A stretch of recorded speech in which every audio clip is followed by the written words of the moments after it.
क्या अखिलेश यादव और राजा भैया के बीच में बातचीत के द्वार फिर से खुल गए हैं? जिस कौशाम्बी सीट पर ऐलान के बाद से रास्ते बंद माने जा रहे थे, क्या वहां अब भी कोई संभावना बाकी है?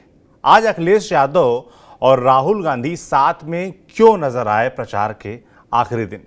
इसके अलावा एक चिट्ठी लिखी है बीएसपी के जौनपुर के सांसद ने अखिलेश यादव के नाम, उसमें क्या कुछ है, क्या आरोप लगाए हैं, ये आपको बताएंगे। और अंत में आपको बताएंगे कि ब्रजभूषण शरण सिंह उनकी टिकट अगर होती है तो किस दिन ये ऐलान हो सकता है। और सभी बातों पर विस्तार से बात करने के लिए हमारे साथ आज अयोध्या से जुड़े हैं पंकज झा जी।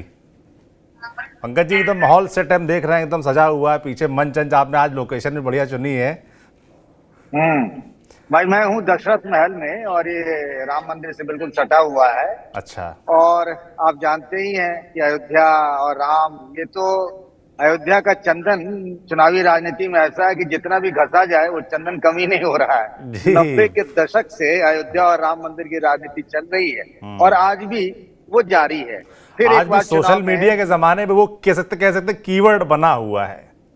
बिल्कुल, वो कहते हैं ना कि ट्रेंड में, वो ट्रेंड कभी वो नीचे जाता ही नहीं है। आप छवियां देखिए आज की, अगर प्रधानमंत्री नरेंद्र मोदी सूर्य तिलक देख रहे हैं, अपने आईपैड पर देख रहे हैं, कई सारे उन्होंने एक्स पर पोस्ट भी किए हैं। और मैं यहाँ जो लोग आ रहे थे रामलला के दर्शन के लिए, तो उनसे जब पूछ रहा था, नहीं, अयोध्या की बात आपसे मैं आखिरी में करूंगा क्योंकि अयोध्या में आप हैं, उसके बारे में जनता सुनेगी आपसे एकदम आखिरी में। शुरुआत राजनीतिक मुद्दों से कर देते हैं जो हमारे टॉपिक हैं आज।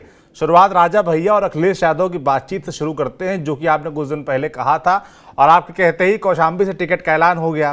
फिर आपने एक दोबारा हमारे साथ वीडियो की, जिसमें आपने कहा कि अभी द्वार बंद नहीं हुए हैं और आज आप फिर इस जानकारी के साथ आए हैं कि वाकई अभी भी बातचीत जारी है। आप कौशाम्बी से सपा के टिकट का ऐलान का मतलब ये बस समझिए कि बातचीत बंद। क्या ये बात ठीक है? हाँ बिल्कुल। देखिए ना, उस दिन हम लोगों ने इस बात पे बात कर ही रहे थे और कुछ देर बाद टिकट का ऐलान हो गया कि पुष्पेंद्र सरोज जो है, इंद्रजीत सरोज जो समाजवादी पार्टी के विधायक है, उनके बेटे का ऐलान हो गया था। हम लोग जब आज चर्चा कर रहे थे कि आज किन मुद्दों पर चर्चा करें, तो ये टॉपिक था भी नहीं।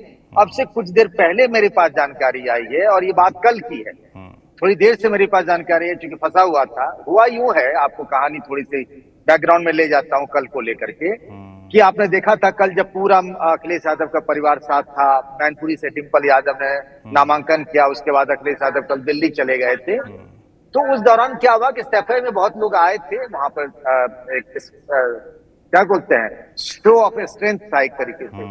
हमें जो जानकारी मिली है कि कौशाम्बी से जो 3 बार सांसद रहे हैं शैलेंद्र कुमार, जो कि आज की तारीख में जनसत्ता दल में है, वो राजा भैया के बहुत करीबी हैं, उनके गुट के बड़े नेता माने जाते हैं और उन्हीं के लिए राजा भैया की तरफ से पहल हुई थी और अखिलेश यादव की तरफ से भी पहल हुई थी। पहल इन दोनों ने नहीं की थी।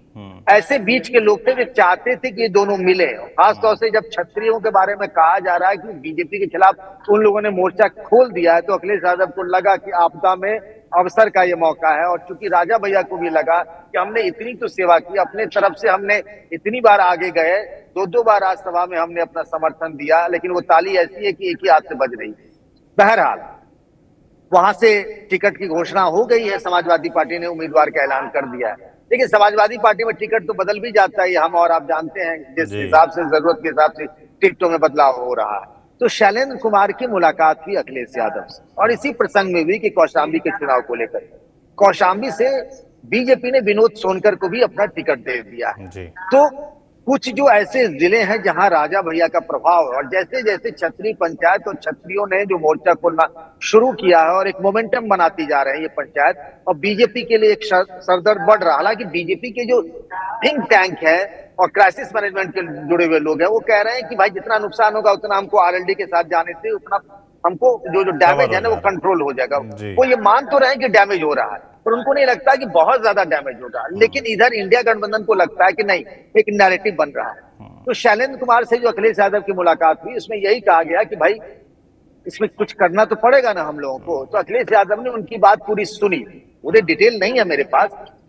उसमें ये कहा, उन्होंने पूरी बात सुनी, कहा कि मैं जल्द लौट के आता हूं और उसके बाद इस मामले में राजा भैया से बात करूंगा। अब राजा भैया से बात अखिलेश यादव खुद करेंगे या फिर अपने करीबी नेताओं के साथ, जैसे राजा भैया, जैसे अखिलेश यादव के यहाँ ओम प्रकाश सिंह जो सीनियर लीडर है, विधायक भी है, मंत्री भी रहे, अखिलेश यादव की सरकार में, मुलायम सिंह की सरकार में वो हो गए, अरविंद सिंह गोप है, ऐसे कई नेता हैं जो राजा भैया से बात कर सकते हैं। तो क्या ये बातचीत डायरेक्टली अखिलेश यादव और राजा भैया के बीच होगी? क्योंकि सालों से दोनों के बीच में कोई ऐसी बातचीत की गुंजाइश तो दिखी नहीं है। दोनों के बीच हाल फिलहाल में तो 36 के रिश्ते रहे हैं, वो जो 2018 में राज्यसभा के चुनाव में जब राजा भैया ने मायावती के उम्मीदवार को समर्थन देने से मना कर दिया था, जब अखिलेश यादव मायावती साथ साथ थे। पर इतना जरूर कहा अखिलेश यादव ने कि मैं लौट के आता हूं तो बैठता हूं, बात करता हूं, विचार करता हूं।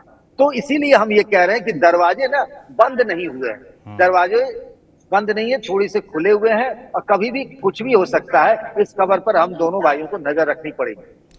बिल्कुल, तो मतलब बातचीत के जो द्वार हम लोग को लग रहा था बंद हो गए हैं वो फिर से खुल गए हैं।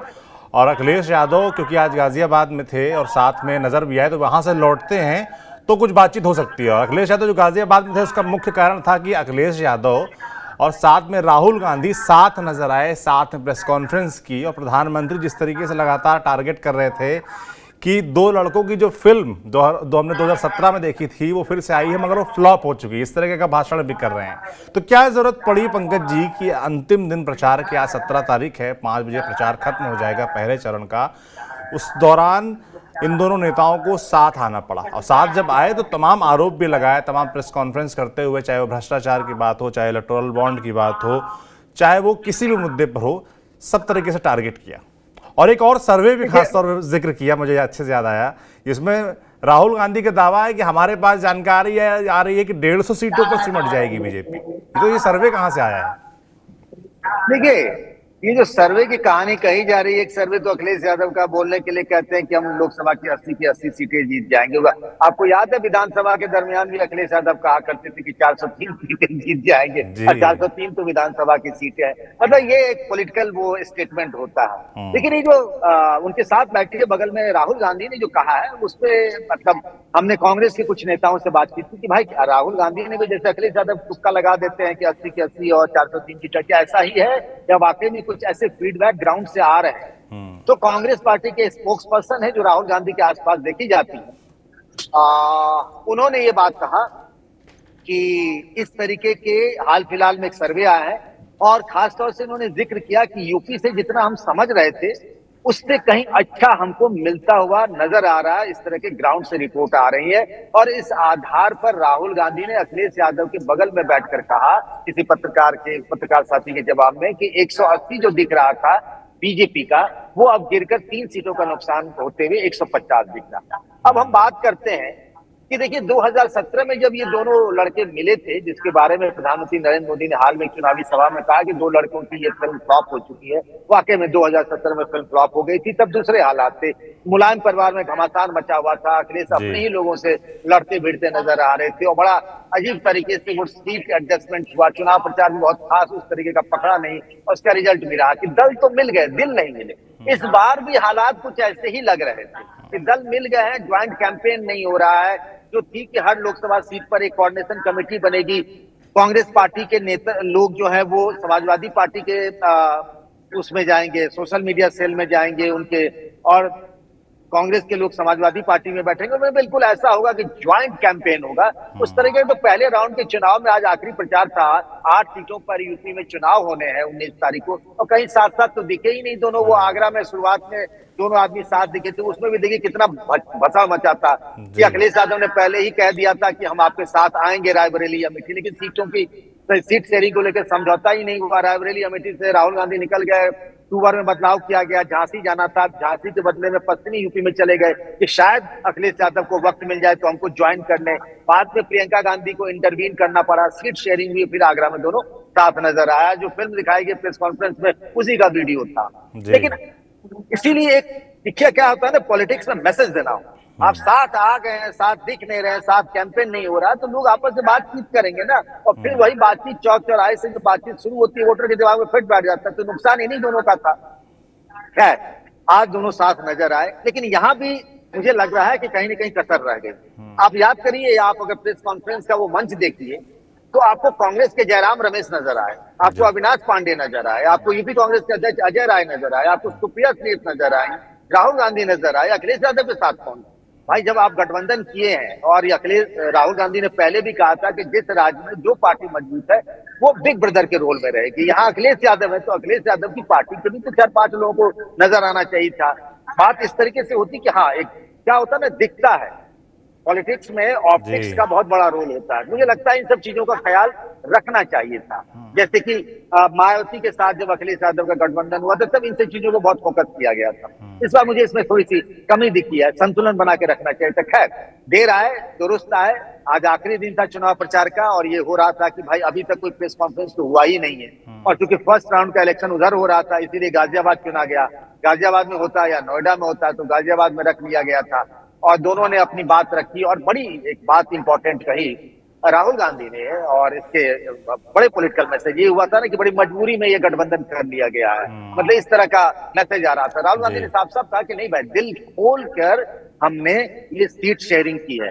तो मतलब इसका साफ है कि आने वाले दिनों में दोनों ही पार्टियां मिलकर गठबंधन में पूरी ताकत से, और ऐसे मैसेज दिए जा रहे हैं कि आगे भी हम साथ रहेंगे। इस प्रेस कॉन्फ्रेंस से यह मतलब निकलता हुआ मुझे दिख रहा है।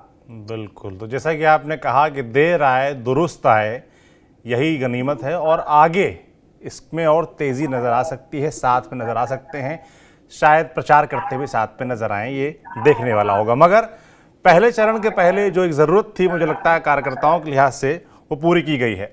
आपने, जब हम पहले टॉपिक पे पंकज जी बात कर रहे थे तो क्षत्रिय पंचायत पर हमने जिक्र किया और हमने कहा कैसे उसका असर देखा जा रहा है लगातार, गुजरात से लेकर यहाँ तक। चुनाव में कितना असर होगा वो अलग विषय है, मगर कम से कम जो पंचायतें हो रही हैं, रैलियां हो रही हैं, उसमें भीड़ नजर आ रही है। कल मेरठ के सरदना विधानसभा में भी हुआ, गांव में हुआ, वहां भी हमने देखा काफी भीड़ थी, और आज गाजियाबाद में भी ऐसी ही बातें निकल के आ रही हैं। तो आप जो लगातार शहर दर शहर लगातार ये पंचायतें हो रही हैं और चर्चा है कि ये पश्चिम यूपी तक जाएगी, इसको किस तरीके से देख रहे हैं? देखिए, आज जब मैं आपसे बात कर रहा हूँ तपती दोपहरी में गाजियाबाद के धौलाना में क्षत्रिय पंचायत हो रही है। और गाजियाबाद इसीलिए महत्वपूर्ण है क्योंकि यूपी ने वहीं से शुरुआत की जब जनरल बीके सिंह का टिकट कटा, अतुल गर्ग को बीजेपी ने अपना उम्मीदवार बनाया। क्षत्रियों की नाराजगी इस बात को लेकर है कि आप दूसरे जगह पर, जैसे आप देखिए देवरिया में आपने ब्राह्मण रमापति राम त्रिपाठी का काटा तो आपने दिया किसको भाई? शशांक मणि को। वैसे ही दूसरी जगह पर आप जिस बिरादरी का काटते हैं उस बिरादरी का देते हैं, तो आपने गाजियाबाद में ही क्यों कर दिया? और वहां पर ठाकुरों की संख्या ठीक ठाक है, इसीलिए। और आज जब मेरी बात हो रही थी क्षत्रिय पंचायत आयोजित करने वाले कुछ नेताओं से, उन्होंने कहा मामला सिर्फ इस बात का नहीं है कि टिकट कट रहा है, मामला इससे आगे का है। मान, स्वाभिमान और शान की बात है। आप अगर जाएं सोशल मीडिया में तो देखिएगा वो करनी सेना के जो है एक व्यक्ति, उनकी पगड़ी उछाल दी गई है, या पुरुषोत्तम रूपाला के बयान की बात है, दिया कुमारी सिंह को वहां भेजने की रूपाला के यहाँ, मतलब ऐसा लग रहा है कि बहुत इम्पैक्ट पड़ता हुआ दिख रहा है अगर सोशल मीडिया पर अगर हम जाएं। और देखिए कहीं ना कहीं इशारों में इन चीजों को समझिए। जब जयवीर सिंह को टिकट दिया गया मैनपुरी से डिंपल यादव के खिलाफ, तो उनको ठाकुर जयवीर सिंह बताया गया। ये ठाकुर बताने के पीछे क्या है? ऐसा आमतौर पर होता नहीं, कम से कम बीजेपी में तो हमने नहीं देखा। दूसरी तरफ अगर आप देखिए फिरोजाबाद में हाल में टिकट मिला तो वहां ठाकुर विश्वदीप सिंह को टिकट दिया गया। विश्वदीप सिंह वो लिखते हैं, उनको आपने ठाकुर विश्वदीप सिंह बता रहे हैं, मतलब ये बता रहे हैं कि भाई देखो ऐसा नहीं है, आप भले नैरेटिव बनाने की कोशिश करें। और फिरोजाबाद में ठाकुर की जगह ठाकुर ही दिया गया। यही नहीं, आप अगर देखेंगे धनंजय सिंह को भी माना जाता है ठाकुर बिरादरी का नेता, मतलब उस समाज से आते हैं। बीएसपी भी इस पर खेल रही है, वो श्रीकला को टिकट देती तो उनका नाम जरूर डालती है। ये हर पार्टी, या फिर अगर हम बात कर रहे थे सबसे शुरुआत में कि अखिलेश यादव को राजा भैया से अचानक क्यों इतना प्रेम जग रहा है या मोह जग रहा है, उसके पीछे भी एक लॉजिक है कि अगर वो नाराज हैं तो कहां जाएंगे भाई? बीएसपी जाएंगे, समाजवादी पार्टी जाएंगे, क्योंकि क्षत्रिय पंचायत के लोग कह भी रहे कि मुझे हराना है बीजेपी को, तो उनके पास जो विकल्प आएगा, उनके पास विकल्प यही है ना भाई, समाजवादी पार्टी है, कांग्रेस है, बीएसपी है। तो समाजवादी पार्टी कांग्रेस साथ है, बीएसपी अलग है, तो इन दोनों में होड़ मची है कि समाज के वोट ले। और एक दौर था जब बीएसपी के पास बड़े बड़े ठाकुर नेता होते थे, एक दौर था जब समाजवादी पार्टी में मुलायम सिंह यादव के साथ भी ठाकुर समाज के बहुत बड़े बड़े नेता हुआ करते थे। ठाकुरों का लंबे समय तक ठाकुर बिरादरी का वोट इनको मिलता रहा, लेकिन बाद में चीजें बदली, परिस्थितियां बदली, हालात बदले और ठाकुर जो है बीजेपी की तरफ चले गए। तो इसीलिए मैं कह रहा हूं कि क्षत्रिय पंचायत जैसे बढ़ेंगी ये दबाव बढ़ेगा। बीजेपी अभी इसको बहुत गंभीरता से नहीं ले रही, लोकल लेवल पे इसको डैमेज कंट्रोल करने की कोशिश कर रही है आज की तारीख में। कल क्या हालात होते हैं उस हिसाब से बीजेपी का केंद्रीय नेतृत्व इस पर फैसला करेगा। बिल्कुल, हमने क्षेत्रीय पंचायत और उसके असर पर बात की पंकज जी। तो इससे जो 2 बची हुई सीटें हैं फिलहाल बीजेपी के हिस्से की, जहां पर घोषणा होनी बाकी है, उसमें एक से एक सीट है कैसरगंज, जहां से ब्रजभूषण शरण सिंह फिलहाल सांसद हैं लगातार कई बार से। उनका नाम भी फिर इसमें याद आता है और ये भी माना जाता है कि क्या ये जो पंचायतें हो रही हैं, इससे उनकी टिकट जो कटने की संभावना लगातार जताई जा रही थी, वो भी प्रभावित हो सकती है। एक चीज गौर किया सौरभ जी आपने, रमापति राम त्रिपाठी जी देवरिया से सांसद है, तो जब तक टिकट का फैसला नहीं हुआ उससे पहले आपने उनको चुनाव प्रचार करते नहीं देखा होगा जी। बलिया से वीरेंद्र सिंह मस्त को बलिया के गांव गलियों में चक्कर लगाते नहीं देखा होगा, जनसंपर्क करते हुए नहीं देखा होगा। लेकिन ये जो ब्रजभूषण शरण सिंह है ना, उनका मामला बहुत यूनिक है, बहुत अलग है। कोई ऐसा दिन नहीं है जहां वो 20-25 गांव नहीं जाते हैं, लोगों के साथ नहीं मिलते हैं। कई शादियां, किसी की निधन हो गया, किसी के यहाँ कुछ हो, लगातार अपने इलाके में डटे हुए बने हुए, और मीडिया से कोई परहेज नहीं।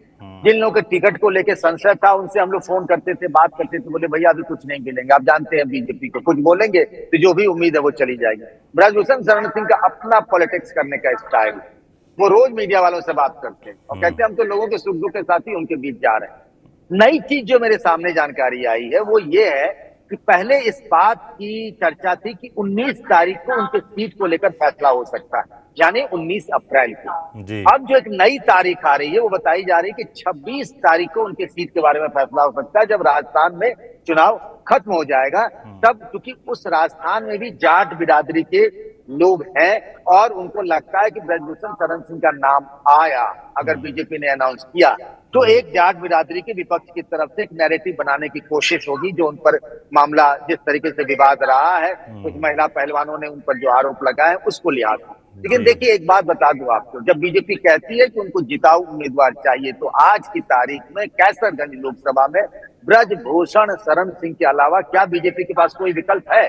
अभी तो मुझे नहीं दिख रहा। देखिए हाल फिलहाल में क्या हुआ, जिन लोगों का भी रहा मतलब टिकट होल्ड हुआ उन सभी सांसदों का तो टिकट कटा है, लाइन से आप उठा के देखिए। हाल फिलहाल में फिरोजाबाद हुआ, देवरिया हुआ, बलिया हुआ, देख रहे हैं। लेकिन ये क्लासिक केस है और मामला सिर्फ कैसरगंज का नहीं है। ब्रजभूषण शरण सिंह के इतने सारे स्कूल कॉलेज हैं, इतने सारे लोग वहां काम करते हैं, नौकरी करते हैं और लंबा नाता रिश्ता रहा। समाजवादी पार्टी से भी वो सांसद रहे, उनकी पत्नी भी सांसद रही है, उनके बेटे भी विधायक है, बहुत होल्ड है उनका। मैं जिस अयोध्या में अभी बैठा हुआ आपसे बात कर रहा हूँ, यहाँ भी मुझे उनकी फैन फॉलोइंग का आभास हुआ। कई लोग मुझे पूछते हुए मिले कि आखिर कब उनको टिकट मिलेगा। तो अयोध्या, गोंडा, कैसरगंज, ये सब जो जगह हैं, बहराइच मैं बताना भूल गया, इन सभी जगहों पे उनका प्रभाव है। तो बीजेपी बहुत धर्म संकट में है कि क्या करें और क्या ना करें। सामने में रोज उनके सामने उनके जनसंपर्क करते हुए ब्रजभूषण शरण सिंह की वीडियो भी आ रही है। लेकिन एक जो जानकारी आई कि जो हम लोग मानकर चल रहे थे कि 19 तक घोषणा हो जाएगी, अब थोड़ा सा डिले हो गया, 26 तक उनकी घोषणा हो सकती है। और मुझे लगता है कि 26 तक जैसा कहा जा रहा है ना, गांधी नेहरू परिवार की तरफ से कांग्रेस, हालांकि आज जब अमेठी को लेकर सवाल पूछा गया तो राहुल गांधी ने कहा कि भाई कांग्रेस पार्टी जैसा कहेगी वैसा करेंगे सीसी की बैठक, लेकिन तय तो कर कांग्रेस को नहीं करना, परिवार को करना है। वहां भी कहा जा रहा है कि 26 को ये घोषणा हो सकती है कि राहुल और प्रियंका चुनाव लड़ेंगे या उन दोनों में से कोई एक लड़ेगा, और कौन होगा वो एक, तो वैसे ही उसी दिन ब्रजभूषण शरण सिंह के भी टिकट के बारे में घोषणा हो सकती है। मतलब कि 26 तारीख को रायबरेली और कैसरगंज दोनों का मान के चलेंगे। अगर कांग्रेस रायबरेली जारी कर देती है तो बीजेपी भी इन दोनों सीटों पर फैसला सुना देगी। कारण जनता ने, दर्शकों ने सुन ही लिया। पंकज जी, एक और चिट्ठी की बड़ी चर्चा है उत्तर प्रदेश में। जौनपुर के जो सांसद हैं फिलहाल बीएसपी से, श्याम सिंह यादव, उन्होंने अखिलेश यादव के नाम एक चिट्ठी लिखी है जिसमें उन्होंने तमाम शिकायतें लिखी, नाराजगी जाहिर की है। क्या है उस चिट्ठी में और उसको लिखने की जरूरत क्यों पड़ी? देखिए चिट्ठी में तो अब जौनपुर से टिकट तो दे ही दिया बाबू सिंह कुशवाहा को, तो अब वो उम्मीदवार जैसा उन्होंने चिट्ठी में लिखा है कि अखिलेश यादव ने उन्हें भरोसा दिलाया था, उसमें एक लाइन बड़ी गजब की। उन्होंने कहा कि अखिलेश यादव से हम 5 बार मिले और उन्होंने मुझे चुनाव लड़ने का भरोसा दिलाया। उनका मुलायम सिंह यादव का लंबा एसोसिएशन रहा, क्योंकि वो IAS अफसर भी रहे हैं श्याम सिंह यादव, बीएसपी से पिछली बार जौनपुर से लोकसभा का चुनाव जीते। मतलब 5 बार मुलाकात हुई, हर बार अखिलेश यादव ने उन्हें टिकट का भरोसा दिलाया। लेकिन उसमें उन्होंने एक लाइन लिखी है कि अखिलेश यादव के कई करीबी लोगों ने उन्होंने कहा था कि आपको टिकट नहीं मिलेगा। तो बड़ी गजब की बात है। ये ऐसे करीबी लोग कौन है अखिलेश यादव के साथ के, जो ये बात अखिलेश के मन की बात दूसरों को बता देते हैं, जो अखिलेश यादव नहीं बताना चाहते हैं। ये तो घर का भेदी लंका ढाए जैसा मामला हो गया। हालांकि इसके बारे में उन्होंने खुलासा नहीं किया कि आखिर वो करीबी नेता कौन थे। और समाजवादी पार्टी में इस चिट्ठी के आने के बाद से श्याम सिंह यादव की जो चिट्ठी आई है, सब लोग फुसुर फुसुर कर रहे हैं और उस नेता की तलाश हो रही कि वो नेता कौन था, एक थे, दो थे या तीन थे। उस चिट्ठी में एक और है, आखिरी पैरा में जाएंगे तो उन्होंने लिखा है कि अखिलेश यादव ने उन्हें कहा था, क्योंकि 3-4 दावेदारों की चर्चा हो रही थी और सबके नाम लॉ से शुरू होते, बड़ा अद्भुत है। एक है ललई यादव, जो कभी पहले मंत्री होते थे, जौनपुर से विधायक भी थे, पिछला चुनाव हार गए। एक है लकी यादव, जो भी विधायक है। पारसनाथ यादव एक सीनियर लीडर हुआ करते थे, उनके बेटे। और जिलाध्यक्ष रहे लाल बहादुर यादव। तो उन्होंने लिखा है, अखिलेश यादव ने उनको कैटेगरिकली कहा था कि ना लकी यादव को टिकट मिलेगा, ना लले यादव को मिलेगा, ना ही लाल बहादुर यादव को। तो उन्होंने इन तीनों के नाम नहीं लिखे उस चिट्ठी में। लॉ के बाद उन्होंने जगह छोड़ दी है, तो 3 जगह लॉ का जिक्र है। तो इस चिट्ठी की बड़ी चर्चा हो रही है। खैर, उनको टिकट मिलना नहीं था। आजकल कांग्रेस नेताओं के साथ घूम रहे हैं और कांग्रेस और समाजवादी पार्टी का गठबंधन है, तो कांग्रेस से तो कुछ हो ही नहीं सकता उनके लिए। तो मतलब चिट्ठी का बहुत ज्यादा राजनीतिक महत्व नहीं है, लेकिन हाँ, वो चटकारे सुनाने वाली, जिसको राजनीति में और ऐसे कहते हैं ना प्रपंच, तो इस चिट्ठी के बहाने समाजवादी पार्टी में प्रपंच खूब चल रहा है। बिल्कुल। वैसे भी जौनपुर में अब जो भी राजनीतिक गतिविधियां होंगी वो चर्चा में तो आ ही जाएंगी, क्योंकि तीनों प्रत्याशी घोषित हो चुके हैं। और जैसे जिस तरीके से बसपा से अपनी पत्नी के लिए टिकट ले आए हैं धनंजय सिंह, उसके बाद से चर्चा वैसे भी सीट की बढ़ गई है। पंकज जी, अयोध्या में हैं आप, थोड़ा अयोध्या के बारे में बता दीजिए, क्या कुछ चल रहा है, वहां पर क्या देखा आपने, क्या खास है इस बार? देखिए, एक बात तो मुझे जो खटक रही है, हालांकि यहाँ बड़ा था सूर्य तिलक को देखने का, हालांकि डीडी नेशनल इसको लाइव कर रहा था। बड़ा ये रहता है रामनवमी में ना, अयोध्या का महात्म्य ये है कि राम मंदिर जाना और हनुमानगढ़ी में हनुमान जी का दर्शन करने से ज्यादा जो है वो सरयू में स्नान का है। एक कहावत है, परंपरा रही है कि साल भर लोग जाते हैं प्रयागराज में पाप धोने के लिए, और एक दिन के लिए वो प्रयागराज, साल में एक दिन रामनवमी के दिन प्रयागराज खुद चलकर आते हैं यहाँ सरयू में स्नान करने के लिए, अपना पाप धोने के लिए। तो सरयू में स्नान करने की बड़ी परंपरा रही। भीड़ बहुत कम थी, 25 लाख 30 लाख कही जा रही थी। और मुझे तो लग रहा पिछले साल भी मैं रामनवमी के दिन यहाँ था, उस पर बहुत कम भीड़ रही है। क्या वजह रही है पता नहीं। और लोग आ रहे हैं, और लोग जो दर्शन करके निकल रहे हैं, तो जैसे अधिकतर लोगों ने इस बात का जिक्र किया कि मोदी जी और योगी जी को धन्यवाद। तो मुझे लगता है कि जो बीजेपी जिस पिच पर बैटिंग कर रही है, वो पिच शायद उसके लिए बेहतर है, और उनको भी इस बात का एहसास है कि अभी भी अयोध्या और राम मंदिर के मुद्दे में जान बची। बिल्कुल। बाकी मुद्दे में कितनी जान है और इसका कितना असर होगा, वो तो जब चुनावी नतीजे आएंगे तब सामने आएगा। पंकज जी, बहुत बहुत धन्यवाद आपका तमाम जानकारियों के लिए। धन्यवाद। बाकी चुनाव आ चुके हैं, पहले चरण की आज प्रचार खत्म हो जाएगा, 19 तारीख को पहले चरण की वोटिंग होनी है, मगर उत्तर प्रदेश में 7 चरणों तक चुनाव होना है और लगातार राजनीतिक गतिविधियां, अपडेट्स आते रहते हैं, हम आप तक कैसे ही पहुंचाते रहेंगे। आप देखते रहिए TV9 डिजिटल। शुक्रिया।